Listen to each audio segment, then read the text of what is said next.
The CBS Radio Mystery Theater presents...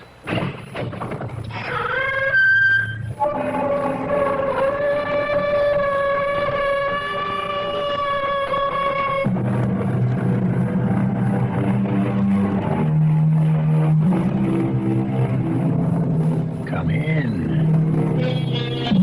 Welcome. I'm E.G. Marshall.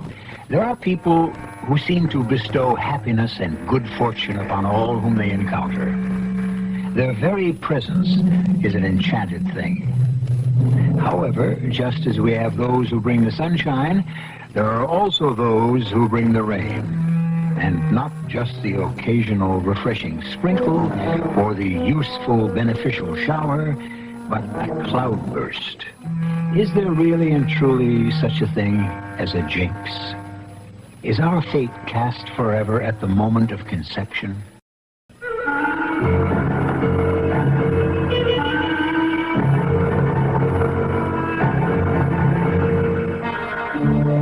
Our mystery drama, The Lady Is A Jinx, was written especially for the Mystery Theater by Sam Dan and stars Larry Haynes. I'll be back shortly with Act One.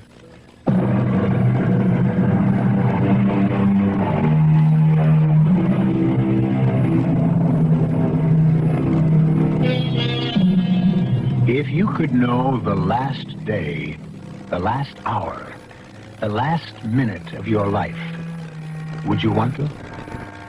Kevin Lindstrom never thought much about that sort of thing. Why be concerned with death while there's so much to live for? Especially now, when he's about to marry Carolyn Butler. Lovely Carolyn, the golden girl. This is his last night as a bachelor. And Kevin walks home from Carolyn's house, as the poet would say, in a transport of delight. The moon is smiling, the stars are winking, and perhaps that's why Kevin does not notice the car that has silently rounded the corner and is pulling up alongside him. And even if he did notice, there would be absolutely nothing he could do about it, because the man sitting next to the driver has thrust the muzzle of the submachine gun out the window.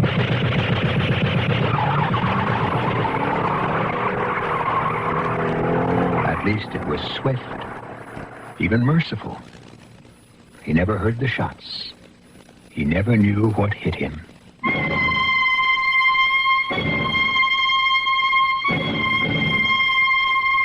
Are you Lieutenant Pirelli? They said you were in charge of the investigation. Can I help you?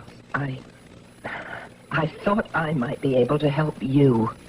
Oh, well, if you have any information that could lead to the apprehension of the killer or killers of Mr. Kevin Lindstrom, we'd appreciate it. My name is Martha Lindstrom. I'm Kevin's sister. Oh. Well, Miss Lindstrom, your brother was killed by accident. I'm not so sure of that. Miss Lindstrom, he bore a remarkable resemblance to a hoodlum named Jack Mace. It was uncanny. Certain people were out to get Jack Mace. I don't think it happened that way, Lieutenant. Miss Lindstrom, this was supposed to be a gangster execution. It went wrong. I wish I could believe that. Your brother wasn't a member of the underworld. You must admit that. Yes. Nor would the underworld have any reason for killing him, as far as we know. Lieutenant And Pirelli... furthermore, this Jack Mace is known to have lived in the neighborhood. So the executioner was sent to dispatch him. And in the darkness, your brother looked enough like Jack. Everything you're telling me has already been printed by the newspapers. Well, it's a matter of time, but we'll find out who's responsible for your brother's death. But I know who's responsible. Surely, Miss Lindstrom, you're not an expert in the machinations of the local underworld. I have a problem, Lieutenant. Oh, and what's that? My problem isn't a what, it's a who. You are my problem, Lieutenant. You, as a representative of authority, are my problem. You're nice, you're polite, but you can't wait to get rid of me. You believe I'm wasting your time. Now, you said you know who's responsible for your brother's death. Yes. But how can I get you to believe what I'm about to tell you? All right, why not tell me and see how it works out? Very well. The killer of my brother, Kevin Lindstrom, is his fiancée, Carolyn Butler. Yes. That's my statement. Oh. So what you're saying is that, Miss Carolyn Butler somehow or other obtained possession of a .45 caliber Thompson submachine gun, and with this weapon murdered Kevin Lindstrom. No, that's not what I'm saying. Well, if that's not what you're saying, you can't say Carolyn Butler is the killer. Your brother died of multiple bullet wounds. I tell you, Carolyn killed him. According to the coroner's report... I don't care about the coroner's report. Of course, ma'am. Of course. Now, let's just... Oh, good Lord. You think I'm crazy. Well, everyone's entitled to his or her own opinion, but an opinion's always worth more if it's based on a fact. Fact? Yes, that's a sacred word. Yet, what's a fact? Now, stay with me, Lieutenant. A fact is merely an assumption that is legitimized by custom or convenience or the will of the majority. Now, I shall give you a fact. Carolyn Butler has been engaged 4 times. Not one engagement has ever been consummated by marriage. Each engagement has been terminated by the abrupt and violent death of her prospective bridegroom. Now, what do you say to that? Well, I would say, it's a coincidence. Now, Miss Lindstrom... I know you're eager to get rid of me, and I'm going. But please, Lieutenant, read what I have in this envelope. I'll leave it with you, but promise that you'll read it. Well, it's our duty to consider all relevant information. Really read it. And if you need further details, my name and address are all on the back of that envelope. Oh. Dr. Martha Lindstrom, I didn't know I'm you a were... PhD. I teach economics at State U. Oh. Well, Now you don't know what to say. You don't know what to make of it. You were prepared to write me off as a nut, but a doctor, a college professor, a teacher of a sober science like economics. Facts, figures, statistics. Yeah. Doctor, I'll be in touch.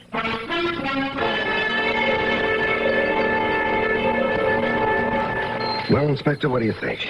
Vince, what I think is you ought to put in for some leave. You got plenty of time coming. Oh, I see. If you believe a word of this, you gotta be as nutty as she is. Maybe it's my fault. I think I've been working you too hard. Did you read what she wrote? Every single word. This dame, Carolyn Butler, has been engaged 4 times. Every fiancé meets with a violent death. That's right. So what? Miss Carolyn Butler never killed any of them herself. She didn't kill her latest. The guy before was an innocent bystander during a bank holdup. Then there was the guy who was a reserve officer and got killed accidentally on maneuvers. The first guy is scuba diving, and he makes a meal for sharks. Inspector, didn't you read what Dr. Lindstrom wrote in her analysis? Are you sweet on this dame, Vince? Oh, come on, Jake. Why not? You're 35, you ought to be married. I know your mom is a great cook, but you want to cut that cord. When something occurs with regularity, persistence, predictability, it must be classified as fact. Maybe this is the kind of a dame you've been looking for all your life. The studious, intellectual type. Jake, you're not listening to me. You're in love with her. Oh, for crying out loud. Don't you understand, Vince? It's love. Love at first sight. This dame knocked you out the split second you saw her. She isn't even my type. Famous last words. So you figure, how can I straw with her? Hand her a line. Pretend to believe her. Okay, Inspector Coleman. If you want the truth, I can't remember what that dame even looks like. Which happened to be true. Well, a couple of weeks later, we bagged the machine gunner, and that was the end of the Kevin Lindstrom murder case. And after a while, I forgot all about it. Until... Lieutenant? Oh, Miss, Dr. Lindstrom, what can I do for you? Sit down, please. Thank you, Lieutenant. I want to apologize. I was angry last time, and I realize now, of course, it's easy to ridicule the police. But if I was sitting in your chair and someone told me the story that I told you, well, of course I... All right. How can I help you, Dr. Lindstrom? Did you by any chance read the Post yesterday? There was an item on the Society page. Well, I don't usually read Well, the I clipped Society. it out. I'm sure you'll find it of interest. Okay. Engaged. Charles Russell to Carolyn Butler. Well? Please, read all of it. Mrs. William Stephen Butler announces the engagement of her daughter, Carolyn Joy, to Mr. Charles Morton Russell, noted actor, son of Mr. and Mrs. Stanley K. Russell. The couple plan to marry Sunday, June 8, at St. Bartholomew's Church. Yes, now that's exactly 8 weeks from yesterday. So, Dr. Lindstrom? I'm asking you, Lieutenant Pirelli, can we permit this young man to die? I don't think I understand. I've already told you what happens to the men who are engaged to this woman. Just before the wedding, they die. Suddenly, violently. We've been through this before, Dr. Can you Lindstrom. take the chance? All right, what do you propose we do? I propose that the police alert this young man. See if reason cannot prevail on him to break this engagement. Dr. Lindstrom, the police do not have, nor do they want, the right to tell people they can't get married. Now, Dr. Lindstrom, I'm trying to be sympathetic to your problem. But it's not my problem. It's your problem, Lieutenant. What will your position be if this young man also dies before the wedding? Well, of course. You have no answer. See, you're accustomed to handling regular, predictable problems. And when something of a completely alien aspect emerges, you're helpless. Now, look, I appreciate how you feel. I wish there was something I could do for you. But I want to do something for you. We're moving more and more into a psychic age. Look, just bear me out. Now, till now, the police have operated on a superficial level. External evidence. The power to kill with a gun or a knife, a weapon. But now, there are people who can kill through the force of the mind. Dr. Lindstrom, I know, you're very busy, I know. But she has it. Carolyn Butler has it. She may not be aware of it, but it emanates from her. And it expresses itself through a predatory shark or an imperfect missile, a hoodlum in a bank, a button man. That's the right term, I hope. Dr. Lindstrom, I don't want to be impolite. Be impolite. Be anything you want. Be open-minded. You're asking me to do something, and I don't have the authority. Well, who does? Who would have the authority to assign round-the-clock guards to this Charles Russell? The inspector. Lieutenant, admit there's something, no matter how far-fetched, to what I propose. Well... You know there is. So it's your duty to try to convince your superior. Dr. Lindstrom, what you're asking is highly... I know. But suppose you do nothing, and this man dies, the way all the others did. All right. All I can do is ask.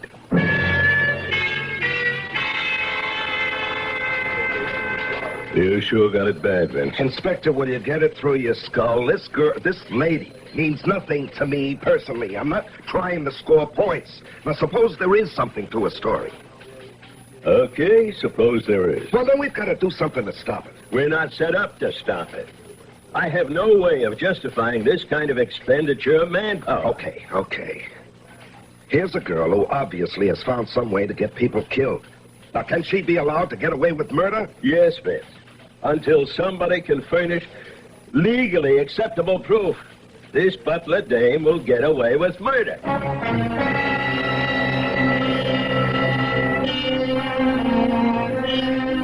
Well, does she or doesn't she?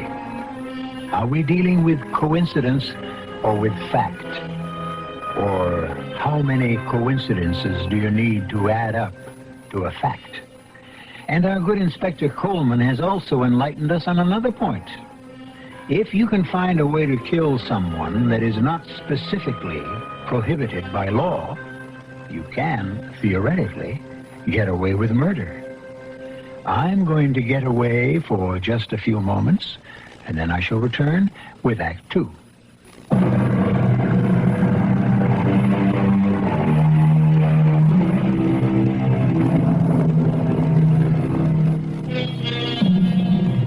It is the stated function of the police to prevent crime. So if a policeman sees you in the act of robbing a bank, it's his duty to arrest you.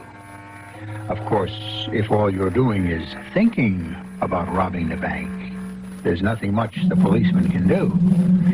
And if through some sort of mystical mental telepathy, you can convince somebody else to rob a bank or even to commit a murder, well, not only are the police helpless to act against you, they won't even believe you could do it.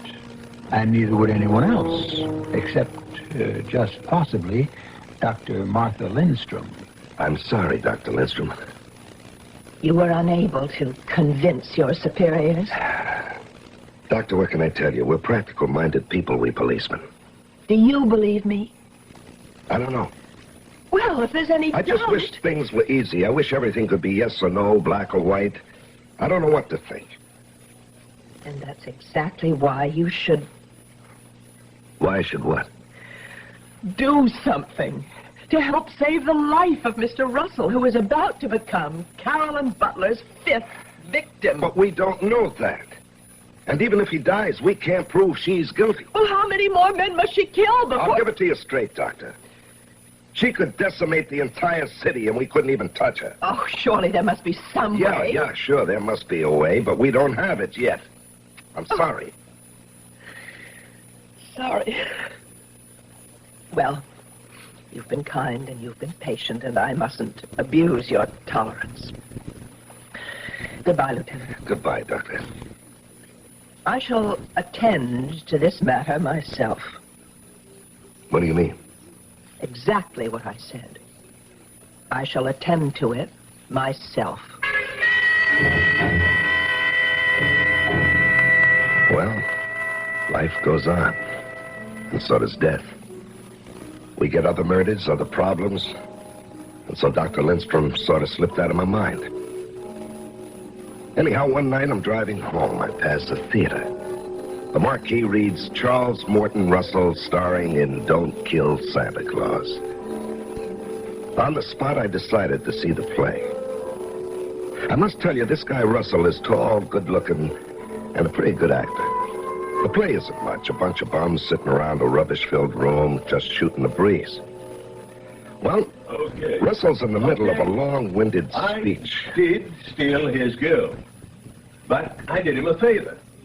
He thought, if you kissed a girl, you had to marry her. Do you take this woman, marry her? Suddenly he stops. He stands there, dead still. He's holding a cigarette, and it just falls from his fingers onto the floor. You can hear a pin drop in the theater. He's frozen and frightened. The curtain comes down, and I go home. But that isn't the end of it. Because the very next day, I'm sitting in the office, and in walks the most gorgeous girl I'd ever seen in my life. Maybe 27, 28. Bright golden hair, deep blue eyes. And she seemed light as a feather. She almost floated into the room. I may be in the wrong place, but perhaps you can't help me at all. What can I do about a vindictive person who's trying to destroy me? Well, let me take the information down and make it official. Your name, please? Carolyn Butler. Carolyn Butler. Why do you look at me like that? Like what? Do you know me? Are you the Carolyn Butler who was engaged to, Mr. Kevin Lindstrom? Oh, yes, Kevin. He was murdered, and you would remember my name in that connection. Well, that is what I want to talk to you about. His sister is trying to destroy me. How? It's insane. What is she doing? She goes around telling everyone that I'm responsible for Kevin's death. And not only Kevin, but the other men I was engaged to. Uh-huh. And, how does she do this? How? She just says so. Well, does she do it in a harassing manner? Does she disturb the peace? She harasses me. She disturbs my peace. Now, what I'm trying to discover, Miss Butler, is if we have any grounds for police action. Well, so am I. This poor lady is... Well, she's sick. She says that I exert an evil influence on the men that I've been engaged to, which causes their death. Now, doesn't that sound sick? Have all of them died? Yes. But it's coincidence. I didn't kill any of them. I see.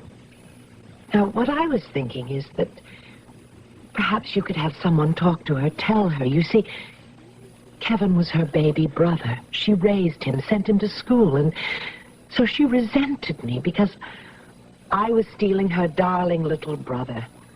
She did everything she could to break us up. Yeah, but Kevin's dead. Why does she persist with the story? She believes it. She firmly and devoutly believes that I'm a witch or an evil spirit. How do you account for the fact that all the men you were engaged to did die suddenly, violently? Lieutenant, I can't believe what I'm hearing. Am I required to account for it? Well, do you have an opinion?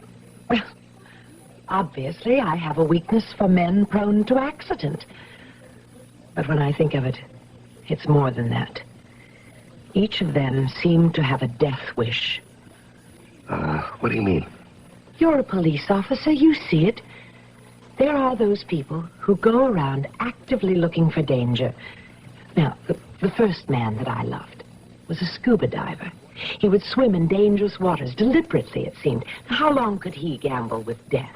Well, My second, an army officer, died on maneuvers. He was testing a piece of equipment of doubtful safety. He disobeyed orders, but he wanted to be a hero. And the third? He was killed during a bank holdup. Well, that wasn't his fault. Oh, yes. He asked for it. The robbers ordered everyone in the place to put up their hands and stand against the wall. Well, he tried to hit one of the bandits and disarm him. Which brings us to Kevin Lindstrom. Now, surely... Now, surely what? Kevin was also looking for death. That neighborhood simply isn't safe, and nobody knows it better than the police. You mean they have a gangland execution there every night? Oh, you know what kind of a neighborhood it is. Certainly not a place for a late-night stroll. Sane, sensible people who live there don't go walking at that hour. My point is, he shouldn't have been out on the street at all. He should have taken a cab. Martha Lindstrom simply cannot accept the facts of life. Well, I can't promise anything, Miss Butler, but we'll talk with her. It's very upsetting to Charles. Why? Charles is a very imaginative person. She has been on the phone to him and written him letters, and, well, all this interferes with his concentration. It's affecting his performances. Well, I'll try to talk to Dr. Lindstrom. Would you? I would be so grateful. I don't know what to think, Inspector. I know what to think. I saw a picture of this Carolyn Butler in the papers. I think you're being unfaithful to Doc Lindstrom. Oh, Jake, please. You have these fantasies about things. According to Carolyn Butler, Martha Lindstrom wanted to hold on to her brother. I believe it. Women are like that. For instance, doesn't your mother want to hold on to you? Now, that shows what you know. She keeps blasting me all the time. When are you going to get married? When are you going to get married? Yeah, sure. So why does she feed you so good? Why does she keep such a comfortable house for you? And why does she find something wrong with every girl you bring home? Well, because... Because none of them are good enough for her son. Inspector, what do we do about these two dames, huh? What do we have to do about them? I've been asked to warn... No citizen is entitled to use a police force as a private detective agency. Oh, you're a big help.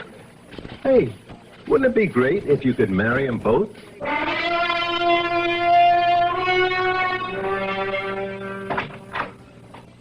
Oh, Lieutenant Pirelli. May I come in, Dr. Lindstrom? Yes, of course. Please, have a seat. Thank you. I'll come to the point. Miss Butler was in to see me. Yes? What you're doing might be construed as harassment. That is, if she wants to take you to court. I am merely stating an opinion. I'm not being noisy or obnoxious. Well, all of this could be a matter for a judge to decide. The wedding is the day after tomorrow. If Charles Russell dies before then, well, it will prove I haven't been noisy enough. If he survives into the marriage, which I doubt, then I will forever hold my peace. Oh, well, my duty is clear. I must go to Charles Russell. I must do anything, everything, to get him to break his engagement to her. But you can't. Can you stop me? I have to save his life before it's too late. He's half dead now. What do you mean, half dead? The signs are there. The signs that I saw in my own brother, but I couldn't interpret them. At the time, I didn't know what they meant, but they're the signs of death.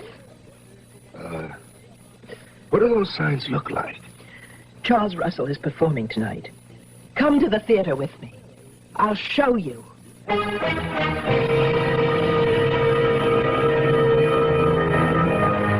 We have two ladies to deal with now, and each is out to destroy the other. No matter how ladylike they may be going about it, you have finally met the divine Carolyn and heard her story, which does sound reasonable.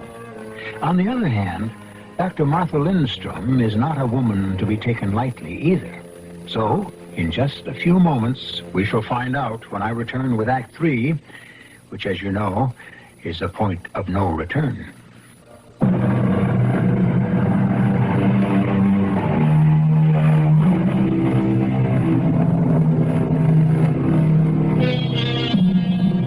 Do you believe it's possible for someone to be a jinx? Don't answer too quickly. We've done some research. It's an old word, jinx. It comes from the Greek inex, which means the wry-necked bird, the bird of ill omen, of misfortune, of death. Well, we're dealing with a pair of what our British cousins would call birds here. But neither is ugly or ill-fashioned. Yet one of them is accused of being a jinx. What are these, signs of death you're talking about, Doctor? You'll see them. You'll read them on Charles Russell's face. Oh, but I'm being unfair. How can you be expected to understand? You're a rational 20th century person. And aren't you? Listen. Listen without interrupting and without arguing. Just listen. What do you think happens to the old gods? The old religions? Well, I wouldn't know. I guess they were proved false. But no religion is ever provable. It's only acceptable. And people abandon one set of gods and they go on to another. That's the story of history. But what happens to those old gods? Well, I never thought about it one way or The another. gods of the ancients, the Greeks, the Assyrians, the Norse, they were all similar. Now, what does this have to do They with... were all warriors. War and feasting with heroes, that was their main occupation. And all of them had goddesses who fell in love with earthly heroes and brought them up to heaven or paradise, Valhalla, whatever. Well, who are we to say that they aren't still doing it? You know, there's a lot to be said for being in uniform out on the beat. In time of war, you have no shortage of heroes. The field of battle is filled with them. At least your problems on But the in street are simple. peacetime, you must find your heroes one by one. And that is what Carolyn Butler is doing. What? What is Carolyn Butler doing? The bidding of the gods. Which gods? It doesn't matter. And she may not even be aware of it. They may be acting through her. She may be an unconscious instrument.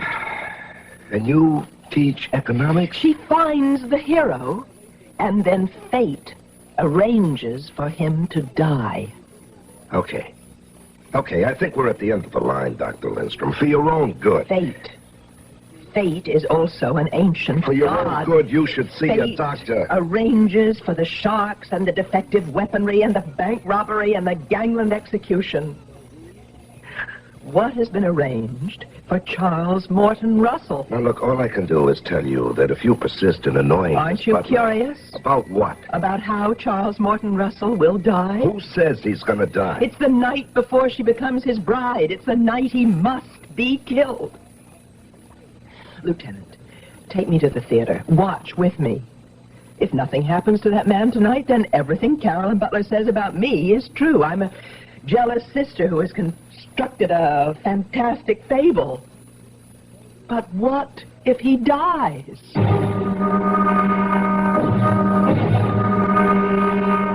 Well, we went to the theater, and we sat there, and we watched. And to tell you the truth, I don't believe you. Well, what are the signs you've been talking about? But can't you see?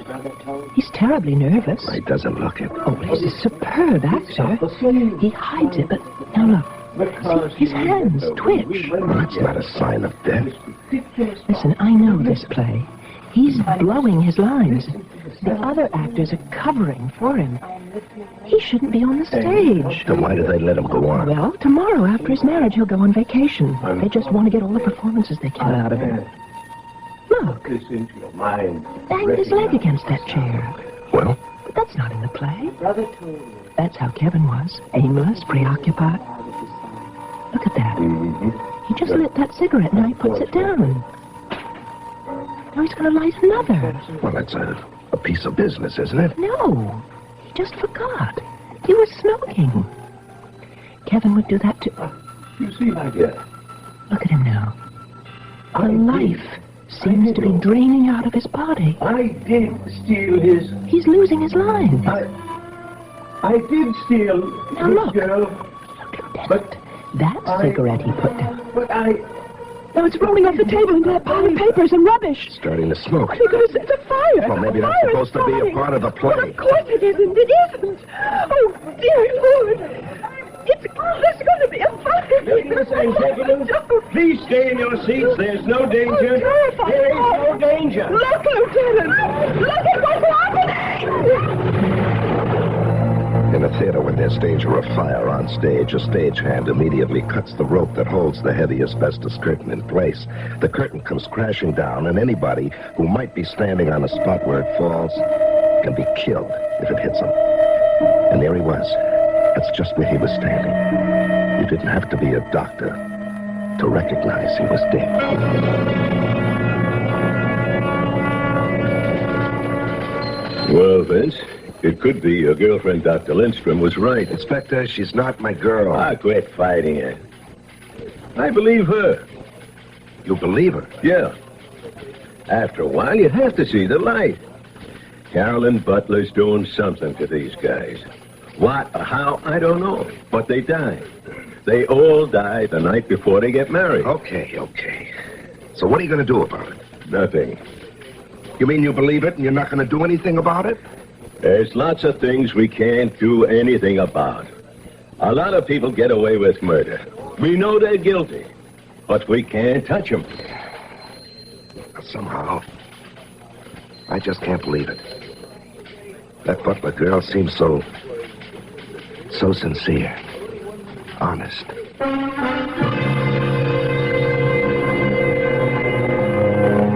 I don't know what I was thinking of, but it was something I never felt before. And I couldn't even explain it. It got hold of me, and somehow or other, there I was, ringing her doorbell. Oh, it's Lieutenant Farley. See, I remembered your name. Yeah, may I come in, Miss Butler? Miss Butler.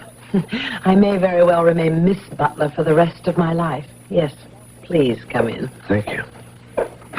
I really think I have set a record for engagements. Do they keep such records, I wonder? Won't you sit down? Drink? No, thank you. Oh, I'm sorry. I should have realized you're on duty. Well, to tell the absolute truth, Absolute truth. I like that. I'm not really on duty. Oh? Yeah, I just dropped by to see how you're doing. Oh, that's very kind of you. Yeah, and, I was wondering if you had any plans for dinner. It so happens I do. Oh. Well, maybe some other time. But I intend to change them. I would much rather have dinner with you. Oh? I have this weakness, I told you, for strong men. Exciting men. Oh, I'm not really an exciting person. And modest men. To you, I suppose danger and excitement are the everyday, ordinary commonplaces of your job. Yes, I suppose that's true.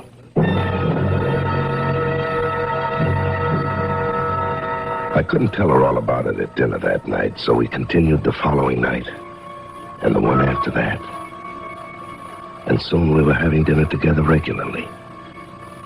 And I kind of liked that. We also discovered that both of us liked to hunt, fish, ride horses, climb mountains. It was wonderful. You're a sly one, Vince. I have to find out about it by reading the paper? Find out what? Yeah.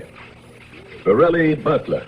Mrs. William Stephen Butler announces the engagement of her daughter, Carolyn Joy, to Police Lieutenant Anthony Borelli, son of Mrs. Serafina Borelli. Vince, how could you do this to me?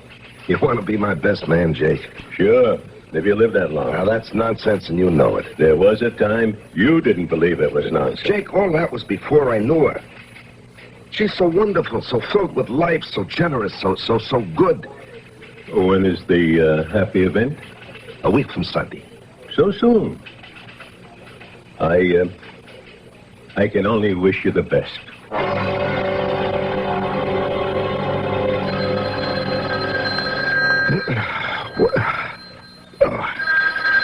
Okay, I'm up. Hello. Vince, do you know what time it is? What?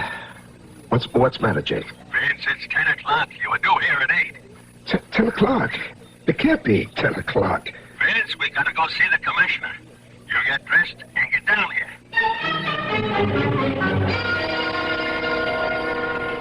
Vince, what's wrong with you this morning? Wrong? Nothing. What could be wrong? First you oversleep, and you're 2 hours late. That never happened before. And just now with the commissioner. You're in line to make captain of detectives. I could see he really wasn't very much impressed. What do you mean? He asked you about some ideas for increased efficiency. And you just sat there. Yeah.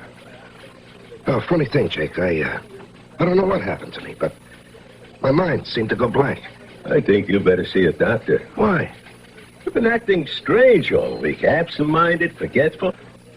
Now, look. Tomorrow's Sunday, your wedding day. Now, why don't you go on leave right now? Go home. You're nervous.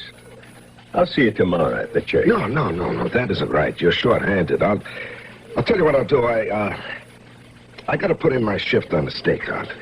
I can spare a lieutenant for that. Yeah, but Smitty's been on for 24 hours. Let me send him home.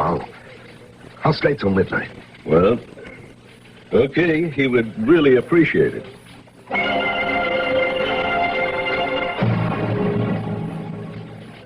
Inspector Coleman? Yes, ma'am. Can I help you? Yes, I'm Martha Lindstrom.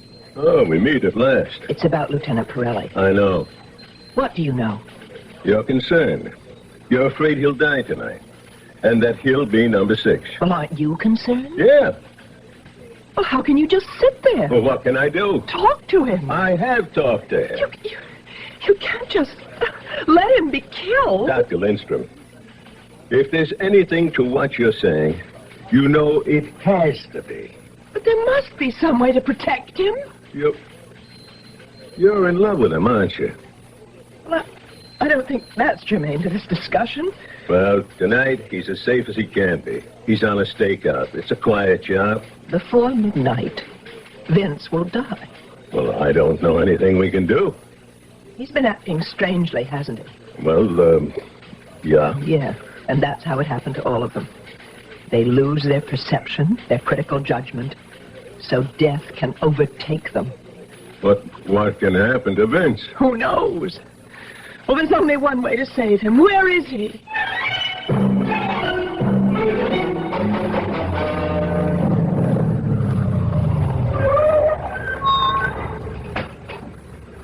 He's parked over there, across the street. Vince? He's asleep. Vince? Vince! What? I told you to go home, Vince. Oh. And he, asleep on duty. Oh, I'm okay, Jake. Just close my eyes for a second. Lieutenant, What? Doctor, what are you doing here? I want to save your life. What are you talking about? Break your engagement. What? That way you're safe.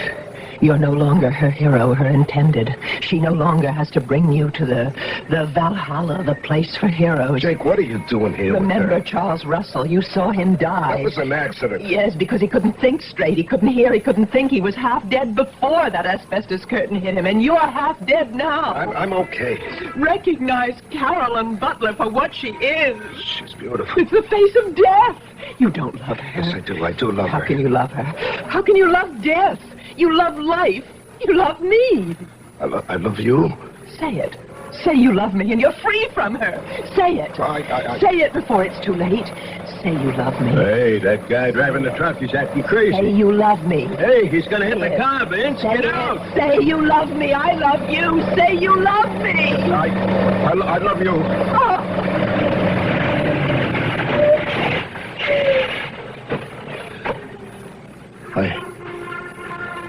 I love you, Dr. Lidstrom.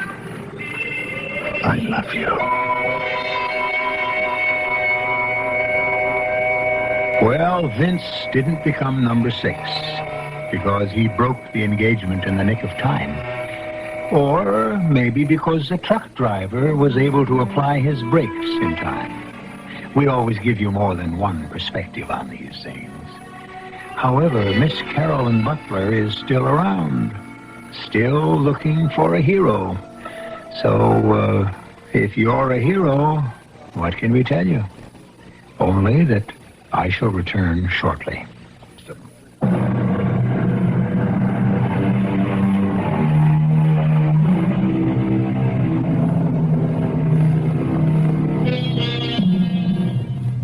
Where do the old gods go after all their worshippers desert them? Do the old gods die? Or do they still walk among us as they did in the days when the earth was young?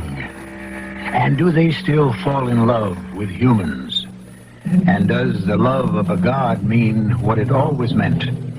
That the mortal loved one dies young, but lives forever in paradise? These and similar problems are aired here for all they're worth 7 times each week.